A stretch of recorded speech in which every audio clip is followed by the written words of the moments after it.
लक्ष्मी नारायण का चित्र बहुत क्लियर है। कैसे? और चित्र इतने क्लियर नहीं है जितना लक्ष्मी नारायण का चित्र है। इसमें क्या खास बात है?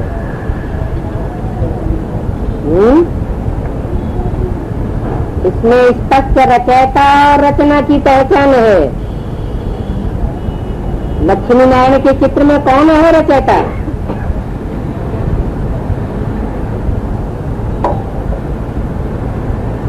जो प्रकाश की लाइट के बीच में अर्थात संगमयुगी ज्ञान प्रकाश के बीच में लक्ष्मी नारायण दिखाए गए हैं, जो कि नारायण का अर्थ है असली। नार मना जल, ज्ञान जल, उसे ज्ञान जल कहो, ज्ञान प्रकाश कहो, बात एक ही है। उस ज्ञान प्रकाश की दुनिया के बीच में रहने वाले लक्ष्मी नारायण एड़ी से चोटी तक ज्ञान के रंग में रंगे हुए हैं। वो है रचयिता नई दुनिया की, और उनके नीचे दिखाई गई है उनकी रचना।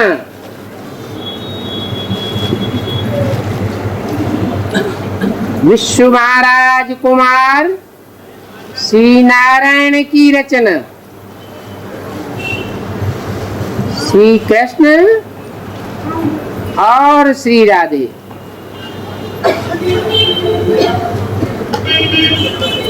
स्पष्ट दिखाया गया है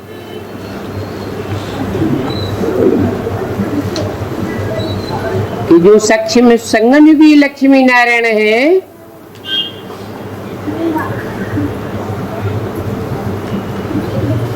वो अपना वाइब्रेशन खुद बनाते हैं।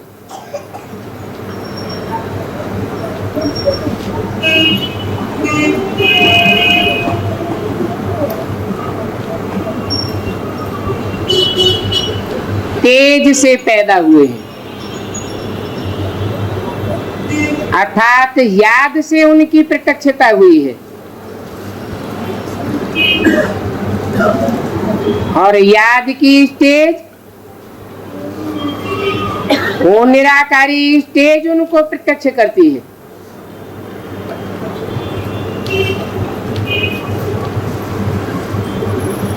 निराकारी स्टेज में होते हुए भी साकार शरीर से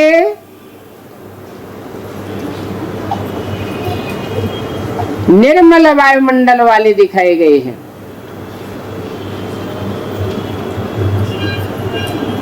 देह का भान का जैसे नाम निशान नहीं। सतयुग की जो रचना होगी, फर्स्ट प्रिंसेस राधा कृष्ण,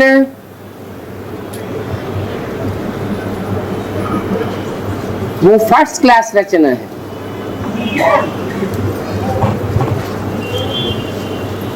क्योंकि वाइब्रेशन से उनकी पैदाइश होती है।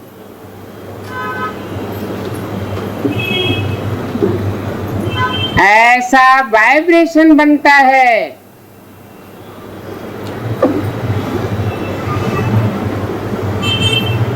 लक्ष्मी नारायण की याद का, कि वो वाइब्रेशन राधा कृष्ण को जन्म देता है। वाइब्रेशन अर्थात देह भान का नाम नहीं। राधा कृष्ण से जो रचना होगी वो दृष्टि की औलाद होगी, दृष्टि के आकर्षण से पैदा होगी। जो चित्र में दिखाया गया है कि राधा कृष्ण एक दूसरे को फिर भी देख रहे हैं स्नेह की दृष्टि से, और लक्ष्मी नारायण एक दूसरे को दृष्टि मात्र से भी नहीं देख रहे, सिर्फ वाइब्रेशन मात्र एक दूसरे का एक दूसरे में स्नेह युक्त होता है। इसलिए बोला कि लक्ष्मी नारायण का चित्र बहुत क्लियर है। वो चित्र है चरित्र को दिखाने वाला। कैसी दुनिया बनाई उन्होंने अपनी, एक वाइब्रेशन वाली दुनिया बनाई, अब बेविचारी वाइब्रेशन की दुनिया।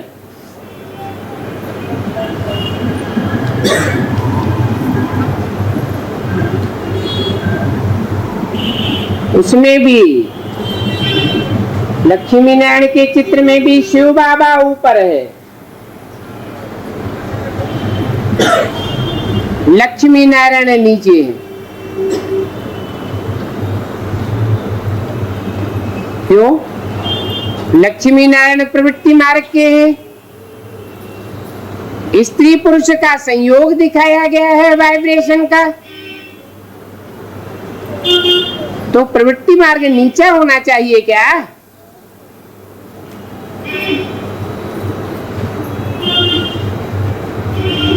शिव बाबा ऊपर दिखाया गया है। शिव बाबा एक है या प्रवृत्ति में है? गॉड इज वन कहा जाता है। हिंदी में कहते हैं भगवान। भगवान एक होता है तो उसे भगवान भगवती कहना चाहिए या सिर्फ भगवान कहना चाहिए?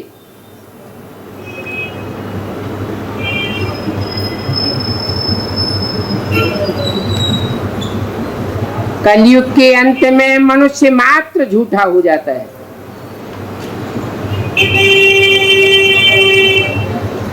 एक बाप आता है, वो गॉड इज ट्रुथ कहा जाता है। एक सद्गुरु निराकार। सद्गुरु का मतलब ये एक सच्चा गुरु, बाकी सब झूठा रास्ता बताने वाले। तो गॉड फादर ऊपर में बैठा हुआ है। उसमें भी दिखाते हैं त्रिमूर्ति, ब्रह्मा की मूर्ति, विष्णु की मूर्ति और शंकर की मूर्ति। परंतु तीनों मूर्तियों में भी टाइटल दिया जाता है देव देव महादेव। गॉड इज वन, तो गॉड का बच्चा भी वन कहा जाता है। वो दो में प्रत्यक्ष नहीं होता। वो निराकार शिव ज्योति बिंदु मनुष्य जाति की ऊंचे से ऊंचे एक मनुष्य में प्रवेश होता है।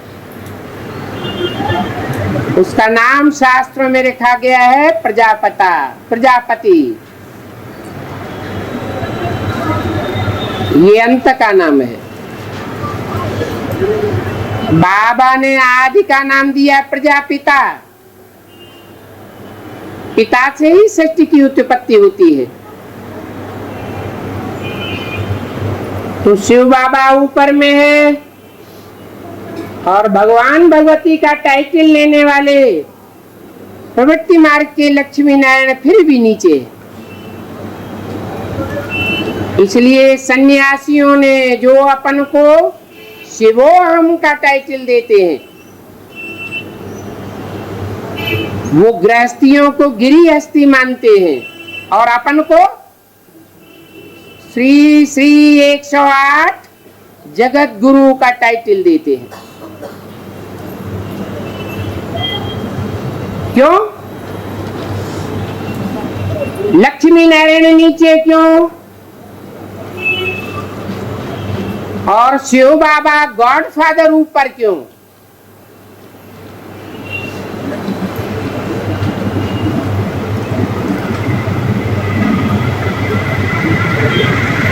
कोई कारण?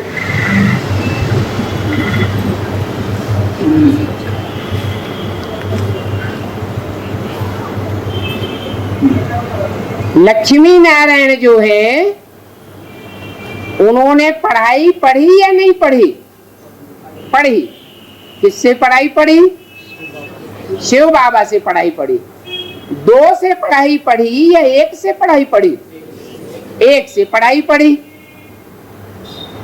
और जिस 1 से पढ़ाई पढ़ी वो एक ही सच्चा,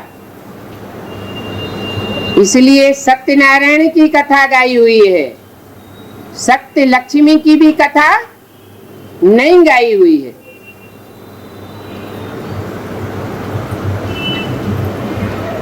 वो है सबका बाप, लक्ष्मी का भी बाप और नारायण का भी बाप, उनकी सारी प्रजा का बाप। और पीढ़ी दर पीढ़ी सृष्टि में जो भी प्रजा हुई है सबका बाप है। बाप से वर्षा मिलता है, बाप ही स्वर्ग की स्थापना करते हैं। तो शिव बाबा बेहद का बाप है।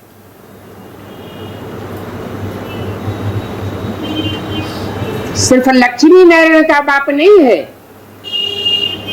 हाँ, लक्ष्मी नारायण ने ऊंच से ऊंच पुरुषार्थ किया तो स्वर्ग के मालिक बने, विश्व के मालिक बने।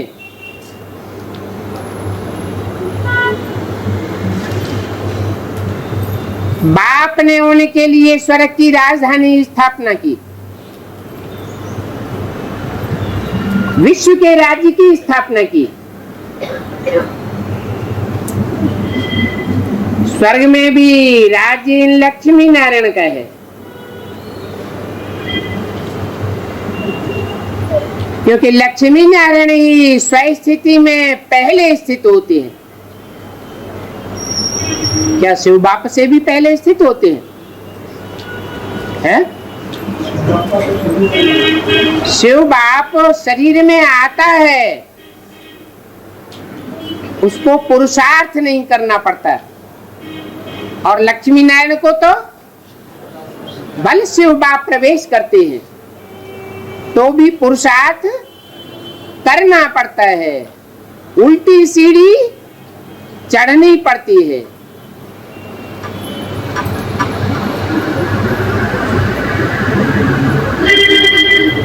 इन लक्ष्मी नारायण का राज्य 5000 वर्ष पहले भी था, तो वो राज्य फिर कहां गया?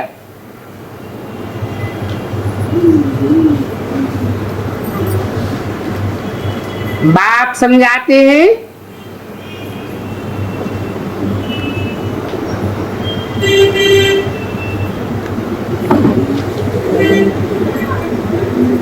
कि ये लक्ष्मी नारायण ही विष्णु बनते हैं।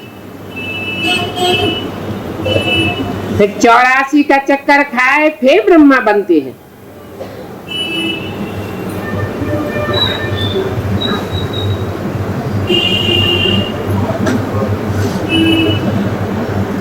विश्व महाराजन लक्ष्मी नारायण है, वो चक्कर खाकर पहले क्या बनते हैं? पूरा चक्कर लगाने के बाद 5000 वर्ष का क्या बनते हैं? हैं? ब्रह्मा बनते हैं। उस ब्रह्मा का पूरा नाम क्या है? अरे, प्रजापिता ब्रह्मा। दिखाते भी हैं कि विष्णु की नाभि से ब्रह्मा निकला।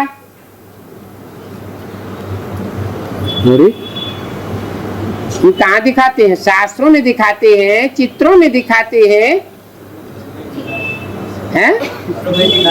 शास्त्रों में दिखाते हैं। तो शास्त्रों में जो बातें दिखाई गई हैं वो कहाँ की यादगार हैं? संगम युग की यादगार है। तो संगम युग में विष्णु की नाभि से ब्रह्मा कैसे निकला?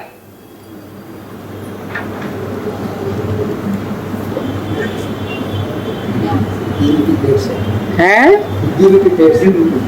हाँ हाँ, वो विष्णु कौन? विष्णु कोई एक को तो नहीं कहा जाता। विष्णु तो कहा जाता है दो के संस्कारों के मेल को। उनके संस्कारों का मेल जितना होता है कलयुग के अंत में भी, अंतिम जन्म में भी, उतना और कोई जोड़े का संस्कार का मेल नहीं होता। वो कौन सा जोड़ा है?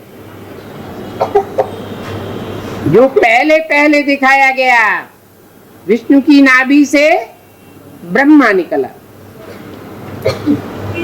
यज्ञ के आदि में कहें तो कौन है? हाँ, यज्ञ के आदि में जरूर कहेंगे कि जो थे विष्णु रूप में वही अंत में लक्ष्मी नारायण बने। पहले पहले पहला ब्रह्मा होगा तो पहला नारायण बनेगा।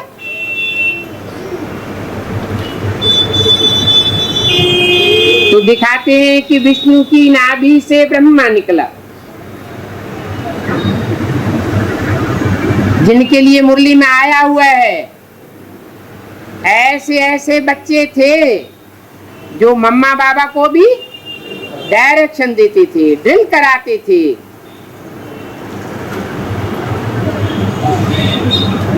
हम समझते थे ये तो बहुत ऊंचे नंबर माला में जाने वाले हैं।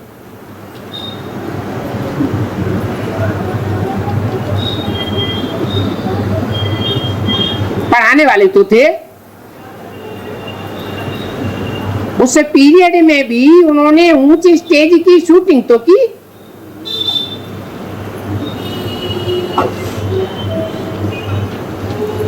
तो वो युगल जोड़ा क्या आपस में लड़ भिड़ करके अलग हुआ होगा? है? उसके लिए तो अंतिम जन्म का भी गायन है शास्त्रों में। विष्णु की नाभि से ब्रह्मा निकला। तो अंतिम जन्म का भी गायन है। तो जो आदि में सो अंत में होता है। फिर ब्रह्मा कौन सा निकला?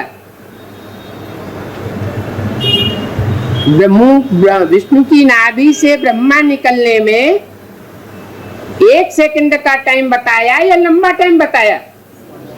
लंबा टाइम बताया। तो ब्रह्मा कब प्रत्यक्ष हुआ? यज्ञ के आदि में तो प्रत्यक्ष नहीं हुआ। कब हुआ?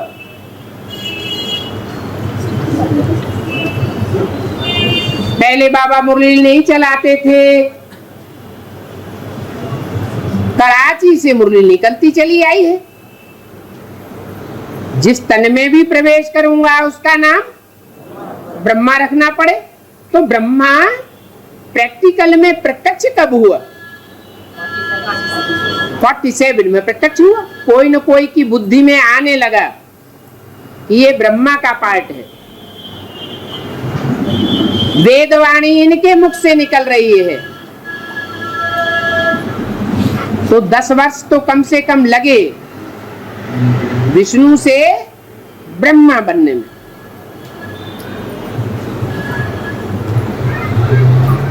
फिर कहेंगे ब्रह्मा की नाभि से विष्णु निकला। 47 में ब्रह्मा निकला। फिर उसकी नाभि से विष्णु कब निकला?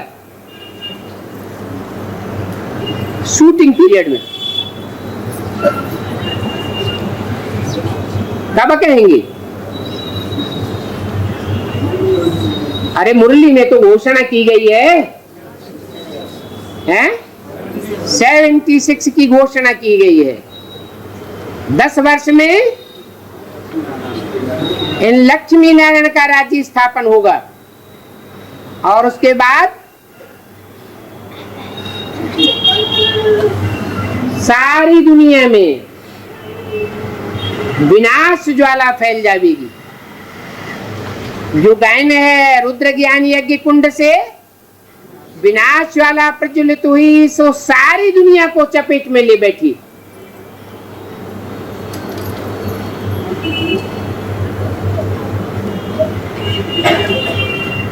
तो ब्रह्मा सो विष्णु, विष्णु सो देव ब्रह्मा, देवता बना, फिर 84 जन्म लेते हैं। बाप समझाते हैं कि तुम 84 जन्मों को नहीं जानते हो।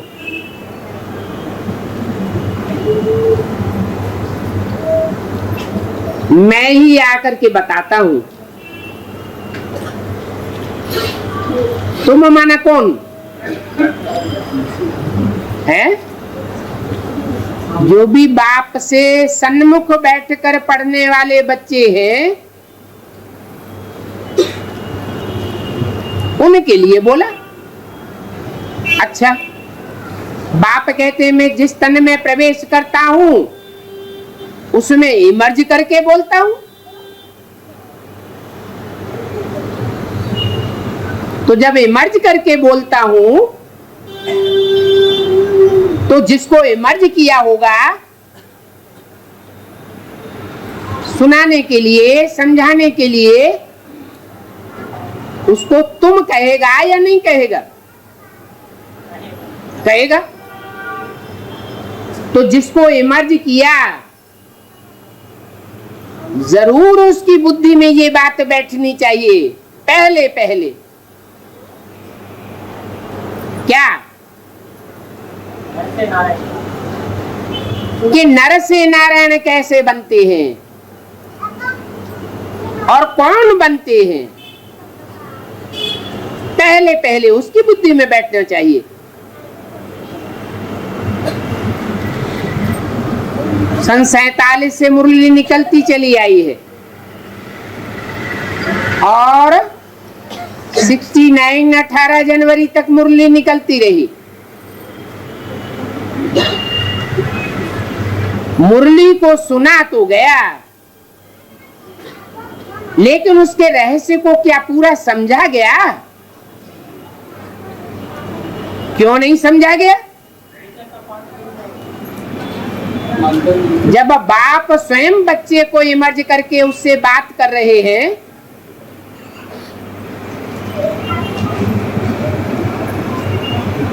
तो बाप भी समझाने वाला है और बच्चा भी समझने वाला है। तो वो वाइब्रेशन उस बच्चे तक नहीं पहुंचेगा क्या? पहले पहले नहीं पहुंचेगा है? पहले पहले उस बच्चे तक वो वाइब्रेशन पहुंचता है। मुरली के एक एक वाक्य का, एक एक अल्फाज का रहस्य उस बच्चे की बुद्धि में बैठता है।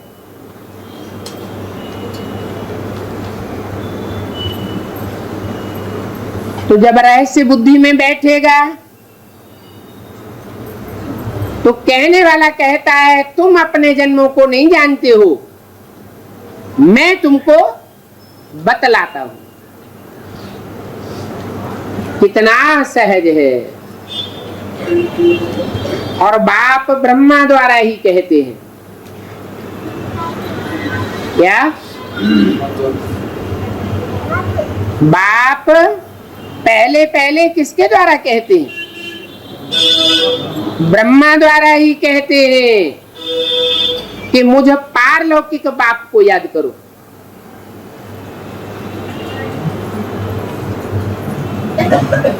न लौकिक को याद करो और न अलौकिक को याद करो।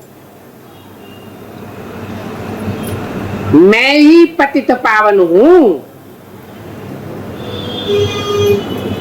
कहने वाली दो आत्माएं हैं या एक आत्मा है? दो आत्माएं कहने वाली है मैं ही पतित पावन हूं। मैं एक के लिए कहा जाता है, दो के लिए? दो नहीं हो सकती, एक ही आत्मा है। आत्मा भी एक है और दो आत्माएं होते हुए भी पर्सनालिटी एक है। मैं ही पतित पावन हूं। जो पतित पावन कहता है कि मैं तुम्हारी आत्मा रूपी बिठैया को और शरीर रूपी नवैया को, दोनों का खिवैया एक हूं, तो पर्सनालिटी के रूप में खिवैया है या सिर्फ आत्मा के रूप में खिवैया है? नवैया को खोया जाता है और नवैया में बैठने वाली आत्मा उसको पार लगाया जाता है। काहे के पार जाना है? ये विषय सागर के पार जाना है, क्षीर सागर में जाना है।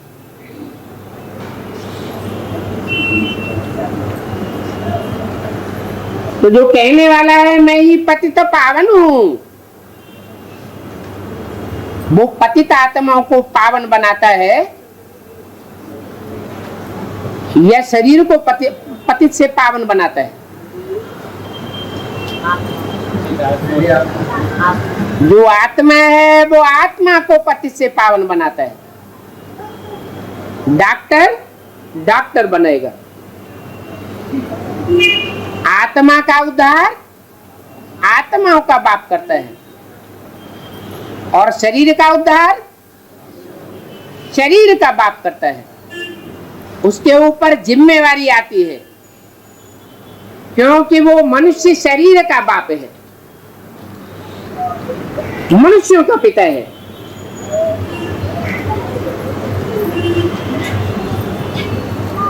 लेकिन कहते हैं पारलौकिक बाप को याद करो। ये जो मनुष्य सृष्टि का बाप है ये पारलौकिक बाप कहा जाएगा या लौकिक बाप कहा जाएगा? है?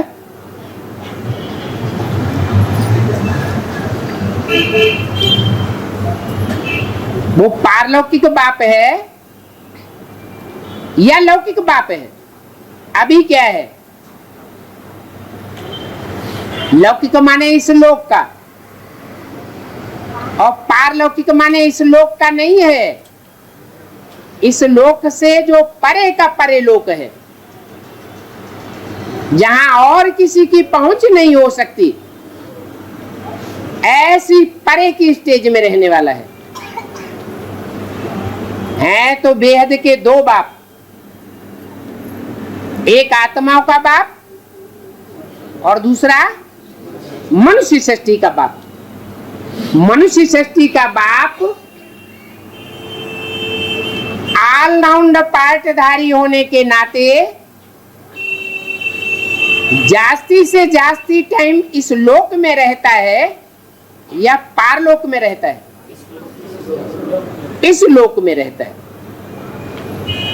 भले बेहद का बाप है तो भी लौकिक है या पारलौकिक है? लौकिक है। और बिंदु बिंदु आत्माओं का बाप पारलौकिक है। लेकिन याद किसको करना है? पारलौकिक बाप को याद करो तो तुम्हारी कट योग बल से भस्म हो जाएगी। क्या? ये जो तुम योग लगाओगे स्वयं को आत्मा समझ करके, बिंदु समझ करके, सुप्रीम सोल बाप के साथ अपने को अटैच करोगे तो उस योग बल से तुम्हारी कट उतर जाएगी। कट आत्मा की याद की है या देह की याद की है? आत्मा की याद से कट चढ़ती है, देह की याद की कट है।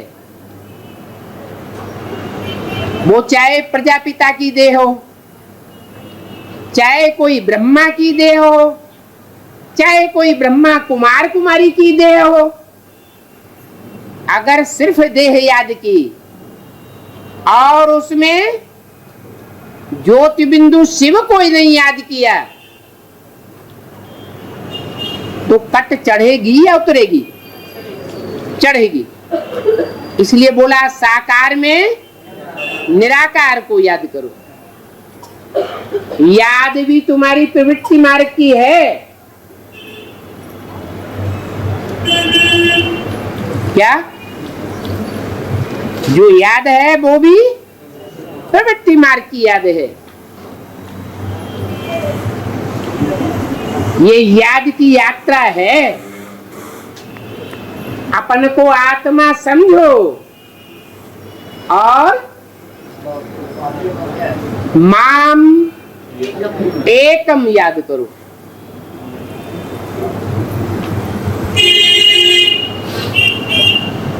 मुझे एक को याद करो, कोई और दूसरे को याद न करो। है? अगर बिंदु की ही बात होती माम एकम तो कैसे पता चलेगा कि हमने दूजम बिंदु को याद किया, तीजम को याद किया, चौथम को याद किया, 10-25 को याद किया? बिंदु के कहने के आधार पर नहीं हो सकता। सिर्फ बिंदु समझने से एकम माम एकम दूजम नहीं हो सकता। कब हो सकता है? जब साकार में प्रवेश करे, मुकर्रर रथ में प्रवेश करे, तब कहा जाए माम एकम याद करो।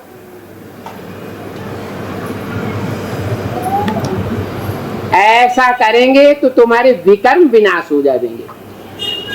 कौन से कर्म? वि माने विपरीत कर्म। ऐसे कर्म जो तुमने आत्मिक स्थिति में रहकर नहीं किए हैं, स्व स्थिति में रहकर नहीं किए हैं। कौन सी युग में नहीं किए? द्वापर से लेकर कलयुग तक और संगम युग में भी ढेर सारे कर्म होते रहते हैं जो कैसे नहीं किए हैं? स्व स्थिति में स्थित होकर नहीं किए हैं। इसलिए वो विकर्म बन गए, विपरीत कर्म बन गए। और कौन से युग में स्व स्थिति में रहकर कर्म करते हैं? सतयुग त्रेता में स्व स्थिति में रहकर कर्म करते हैं, इसलिए वहां कोई भी कर्म नहीं बनता। और इसके अलावा और कौन सा युग है जिसमें स्व स्थिति में रहकर भी कर्म कर सकते हैं? पुरुषोत्तम संगम युग है। यहाँ विकर्म भी होते हैं और यहाँ अकर्म भी कर सकते हैं, सुकर्म भी कर सकते हैं। तो बोला तुम्हारे विकर्म विनाश हो जाएंगे, फिर तुम ही यह बन जाएंगे। क्या बन जाएंगे? ये लक्ष्मी नारायण बन जाएंगे। अभी तुम ब्राह्मण हो, माने क्या नहीं हो? देवता नहीं हो। देवता माना संपूर्ण और ब्राह्मण माना संपूर्ण। ब्राह्मण माना देवता। और सिर्फ ब्राह्मण कहा जाए तो अपूर्ण है। अभी अभी ऊंची स्टेज और अभी अभी नीची स्टेज।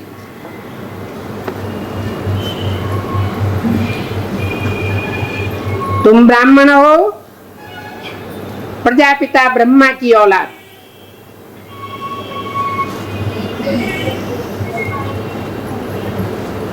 सिर्फ ब्रह्मा की औलाद नहीं हो, किसकी औलाद हो? प्रजापिता ब्रह्मा की औलाद। जैसे कहते हैं हम अम्मा बाप की औलाद हैं, माँ बाप की औलाद हैं,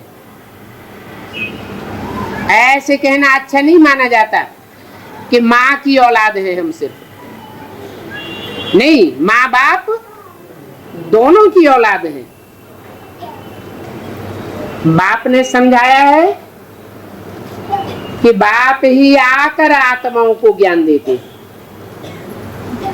ज्ञान कब मिलता है? अम्मा के रूप में आते हैं तो ज्ञान नहीं देते हैं। किसी को ज्ञान मिला है? अरे कोई ब्रह्मा कुमार कुमारी ये कहेगा कि हमको ज्ञान मिल गया, मैं आत्मा कौन, अथवा इस सृष्टि रूपी रंगमंच पर मुझे आत्मा का कौन सा विशेष पार्ट है? आत्मा में अलग अलग संस्कार होते हैं ना, तो एक का पार्ट न मिले दूसरे से, तो कोई कह सकता है कि मैं आत्मा कौन सा विशेष पार्टधारी हूं?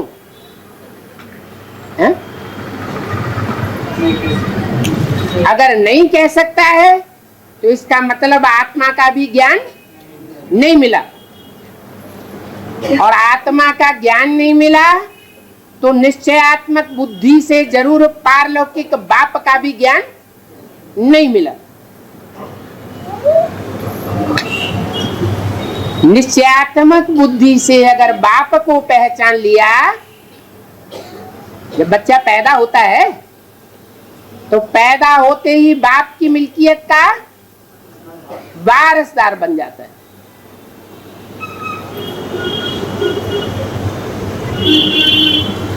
आत्मा भ्रकुटी के बीच में रहती है।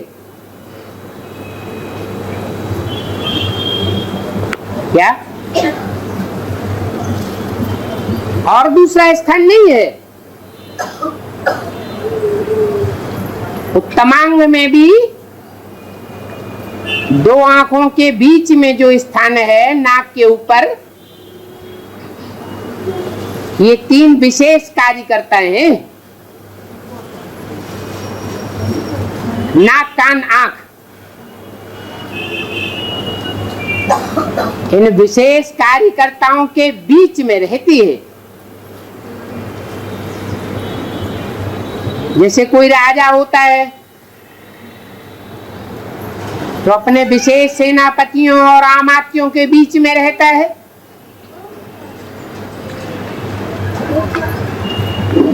आत्मा ही अविनाशी है, और ये नाक, आंख, कान सब है, सब विनाशी है। आत्मा अविनाशी है, परंतु अभी तो वापस जाना है।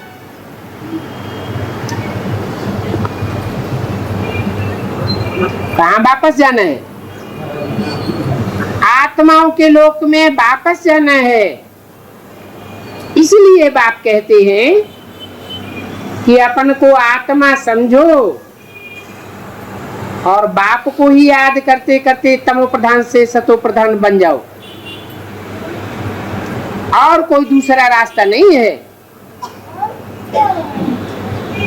जैसे जैसे उतरे हो वैसे ही चढ़ते भी हो। कैसे उतरे हो? है? ऊपर से जब नीचे उतरे तो ढेर की ढेर आत्माओं के संग के रंग में आते गए, देहधारियों के संग के रंग में आते गए, नीचे उतरते गए, देह की कट चढ़ती गई, देहधारियों की स्मृति की कट चढ़ती गई। ऐसे तो नीचे उतरे। अब ऊपर चढ़ने के लिए उल्टा करना पड़े। क्या करना पड़े? जिन जिन देहधारियों का जन्म जन्मांतर संग किया है वो अभी शूटिंग पीरियड में हिसाब किताब लेने आवेंगे। स्मृति में हिसाब किताब लेने तो आते हैं ना, हैं? आते हैं। अब क्या पुरुषार्थ करना है? हैं?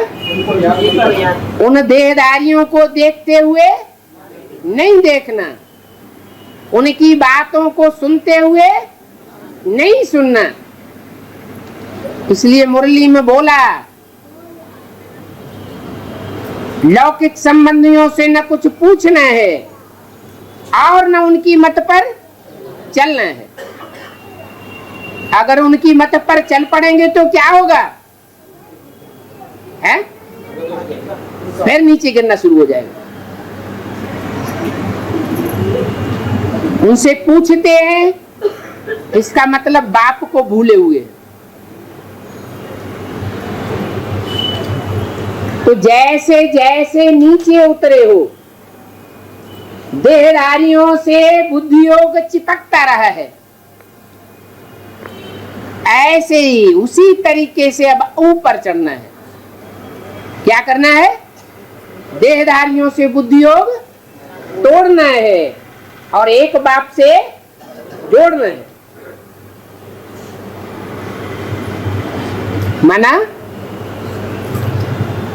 सतयुग आदि से ही ये जोड़ तोड़ शुरू हो जाती है।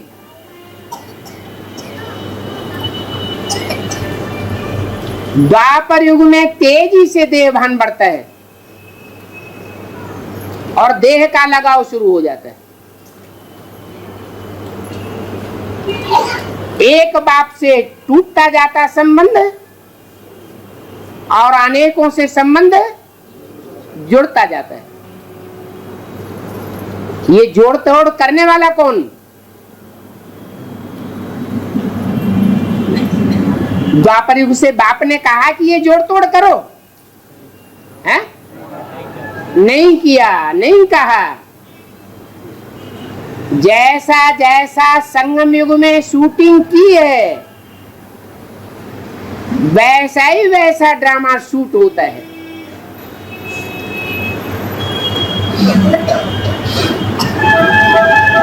न पारलौकिक बाप ने कराया न किया,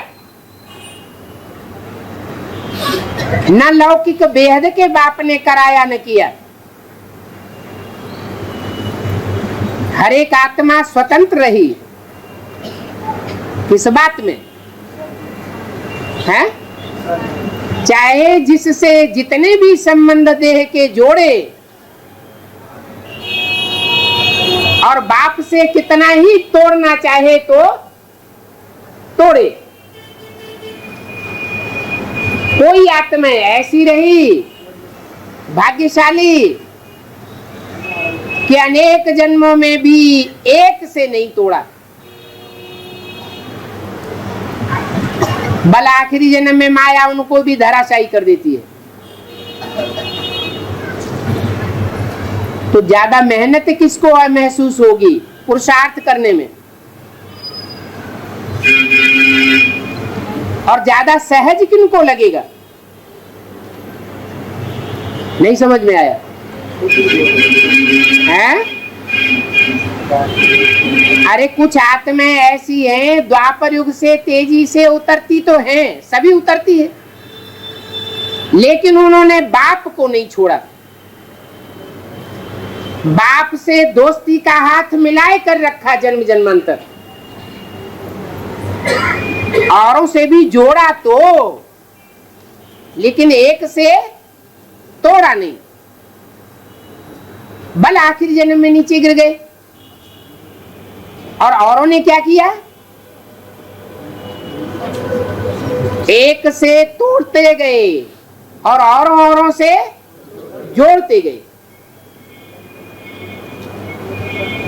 तो फायदे में कौन रहे? सहज पुरुषार्थ किनका होगा और कठिन पुरुषार्थ किनका होगा? मोहब्बत के आधार पर पुरुषार्थ सहज किनका होगा, और मोहब्बत न होने के कारण मेहनत का पुरुषार्थ किसका होगा? अरे 63 जन्मों में भी जिन्होंने एक के साथ मोहब्बत का हाथ जोड़ करके रखा है जन्म जन्मांतर, उनको तो बहुत सहज होगा, और जिन्होंने एक के साथ तोड़ते रहे और औरों के साथ जोड़ते रहे, उनको कठिन होगा। भले इस बात की भी शूटिंग द्वापर कलयुग में भी जो पार्ट बजाया, उसकी भी शूटिंग कहाँ होती है?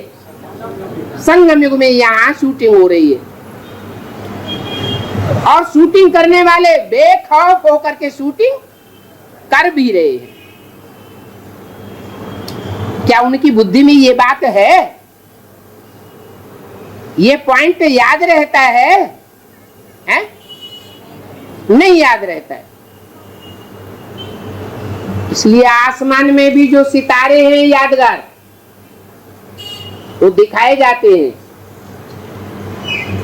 कोई 2-3 सितारे लगातार साथ साथ रहते हैं, भले ध्रुव तारे से कितना भी दूर चले जाएं, लेकिन साथ साथ रहते हैं। और कोई सितारे हैं ध्रुव तारे के नजदीक आसपास चक्कर काटते हैं। तो बाकी बाकी के पार्टदारी ये नहीं कह सकते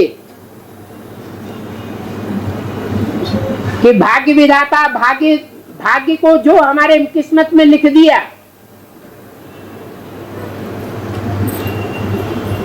उसके जिम्मेवार हम नहीं हैं। भाग्य विधाता जिम्मेवार है।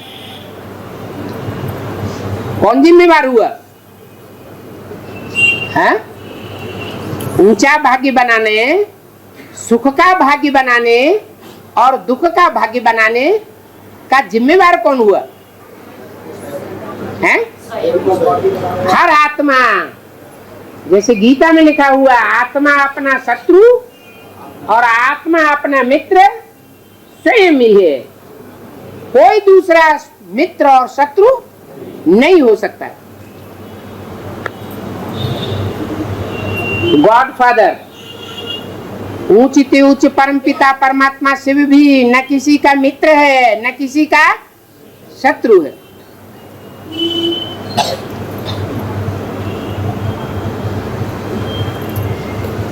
आत्मा का योग लगने से तुम्हारी बैटरी भर जाएगी।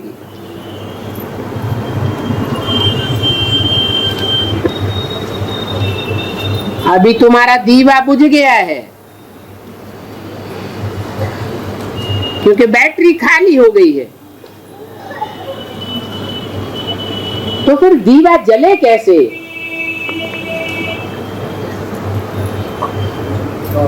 जैसे बैटरी खाली हो जाती है या खाली होने वाली होती है, तो बल्ब कभी जलता है कभी नहीं जलता है। तो ज्योति उजियानी हो गई है, फिर ये दीवा जले कैसे? गति चाहिए।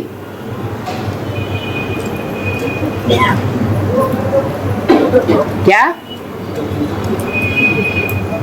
जैसे करंट है ना, वायर में पास होता है, तो करंट गतिवान होगा तभी तो पास होगा।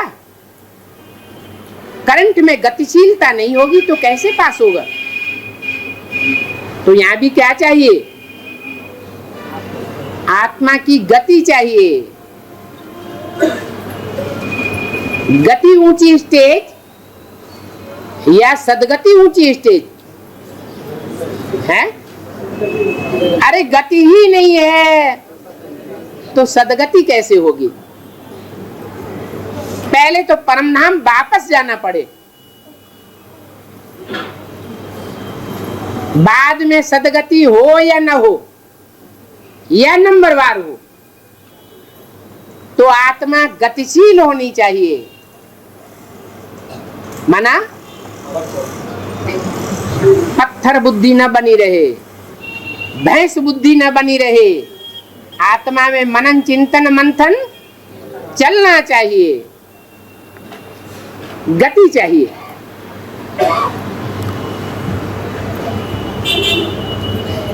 दीवा जलाते हैं तो दीवा को गतिशील करने के लिए उसमें तेल डालते हैं ना, घृत डालते हैं ना। तो यहां भी क्या डाला जाता है गतिशील करने के लिए? ज्ञान का तेल डाल रहे हैं। तो ये भी आत्मा पतित बनने से ठंडी हो गई है।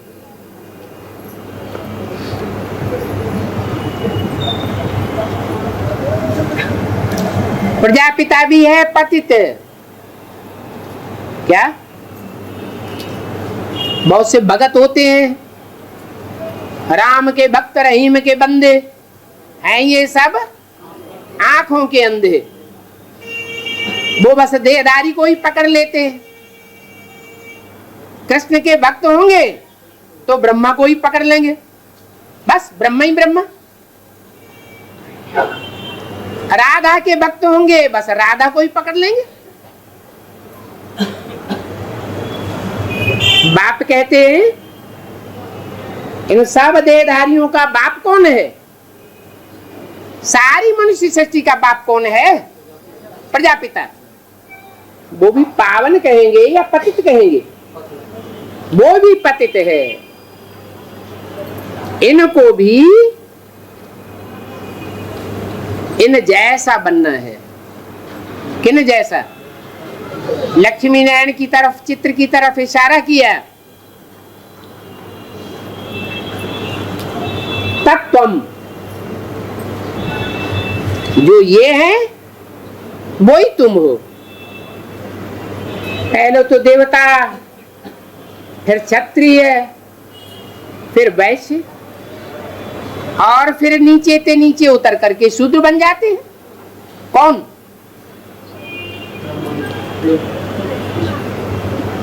ये लक्ष्मी नारायण की बात हो रही है ना। ये पहले ब्राह्मण, ये ब्राह्मण सो देवता, फिर क्षत्रिय, फिर वैश्य, फिर शूद्र। तुम जब देवता बनते हो तो पूज्य भी हो। क्या द्वापर कलयुग में ही पूज्य होंगे? यहाँ पूज्य पने के संस्कार यहाँ भी आ जाएंगे, हैं? अभी अभी जितने पवित्र देवता बनते जाएंगे, जितना जितना संपूर्ण ब्राह्मण बनते जाएंगे, अभी भी उनकी पूजा होती जाएगी। पतित आकर उन पावन को माथा टेकेंगे। माथा टेकने का मतलब बुद्धि झुकावेंगे, उनको ऊंच समझेंगे और अपन को नीच समझेंगे। सतयुग त्रेता में पूज्य, फिर द्वापर कलयुग में पुजारी बनते हो। बाप कहते हैं मैं तो एक बार पूज्य ही हूं।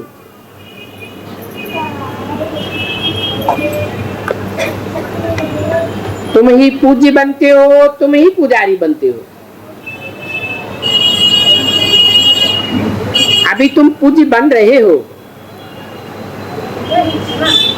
इस समय तुम ही बाप से वर्षा ले रहे हो। सतयुग का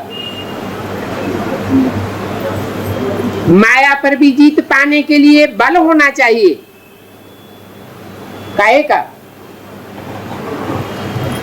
माया पर जीत पाने के लिए कौन सा बल चाहिए? आत्मबल कहो, योग बल कहो, क्योंकि आत्मा में बल भी कहां से आता है? बाप की याद से आता है। और फिर ज्ञान को भी बल कहा जाता है। जो सच्चा बाप आकर के, सच्चा टीचर, सच्चा सदगुरु बनकर जो सत्य ज्ञान देते हैं, उस ज्ञान को जो जितना धारण करते हैं उतने बलवान बनते हैं। जो अच्छी रीति याद करेंगे तो वो ही सतो प्रधान बन जाएंगे, बलवान बन जाएंगे। जो बहुत बलवान होते हैं उनको महावीर कहा जाता है।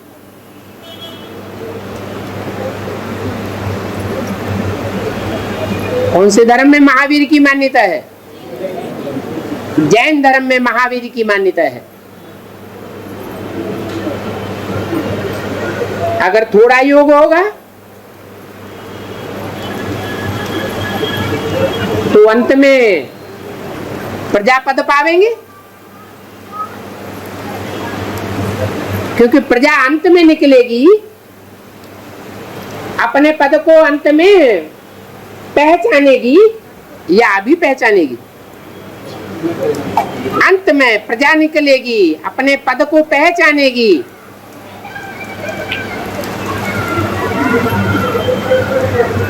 फिर भी पावन तो बनना ही है, चाहे प्रजापद में जाने वाले हो और चाहे राज्य पद में जाने वाले हो। पावन तो यथा राजा तथा प्रजा सबको पावन बनना पड़े, और दैवी गुण भी धारण करने हैं।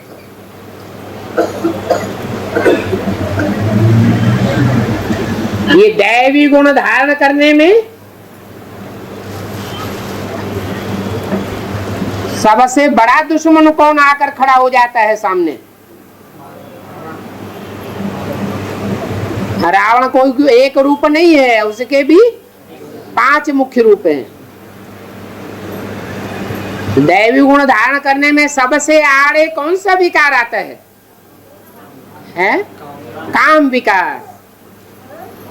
ये काम महाशत्रु है। कहते भी है ना कि पतितों को आकर पावन बनाओ।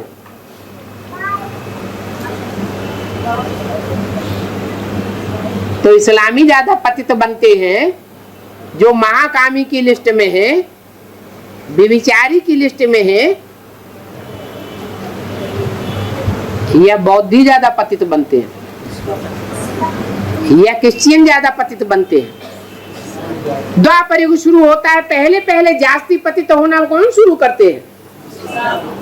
इस्लाम धर्म की आत्माएं। तो कहते भी हैं पतितों को पावन बनाओ। क्रोधी को पतित नहीं कहेंगे, क्रोध करने से कोई पतित नहीं होते।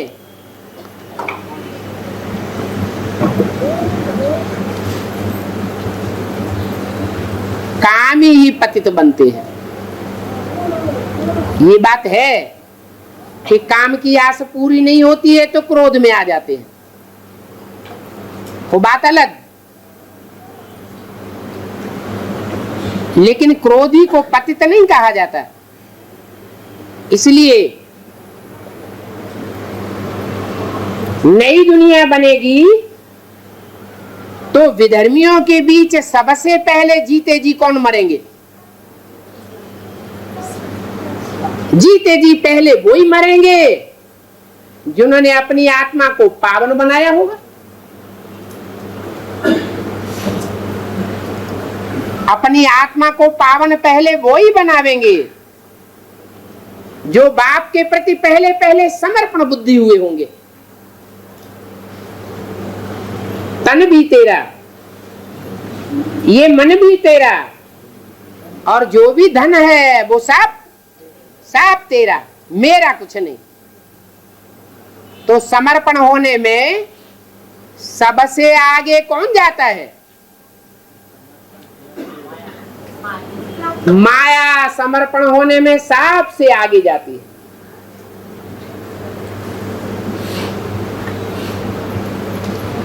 वो कौन से धर्म की मुखिया है? जरूर इस्लाम धर्म की मुखिया होगी। मुखिया सबसे पहले आगे कदम बढ़ा दे, तन से, मन से, धन से समर्पित होने से पहले बुद्धि से ही समर्पण हो जाती है। सबसे बड़ा समर्पण है बुद्धि का समर्पण। ये मन बुद्धि का अहंकार जल्दी नहीं जाता है। बल कोई देखने में आवे कि तन भी पूरा अर्पण कर देता है, जैसे चलाओ वैसे चलाएंगे, उल्टा लटका दो तो उल्टे लटक जावे।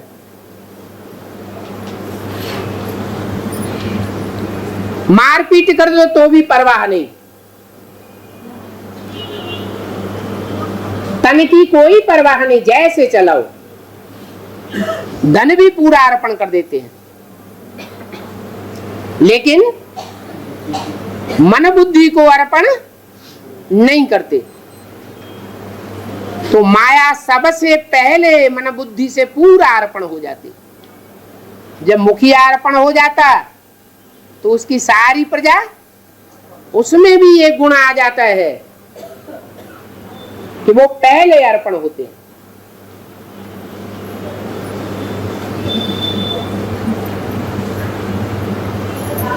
तो ईश्वर के प्रति विनाश के टाइम पर समर्पण तो सबको होना पड़ेगा, लेकिन जो पहले अर्पण में बुद्धि होते हैं वो जन्म जन्मांतर ज्यादा सुख की प्राप्ति करेंगे या दूसरे करेंगे, है? इसलिए इस्लाम धर्म ने भारतवर्ष में नहीं, सारी दुनिया में मुसलमानों ने जितना राज्य किया है उतना और कोई धर्म ने राज्य नहीं भोगा है। क्रिश्चियंस का तो राज्य अभी 100 वर्षों के अंदर आया है, 200 वर्षों से। इसलिए मुरली में बोला पहले ये इस्लामी मरेंगे। क्या पहले रूहानी मिलिट्री कौन सी तैयार होगी? इस्लामियों की तैयार होगी, फिर काम बहुत तेजी से चलेगा। ओम शांति।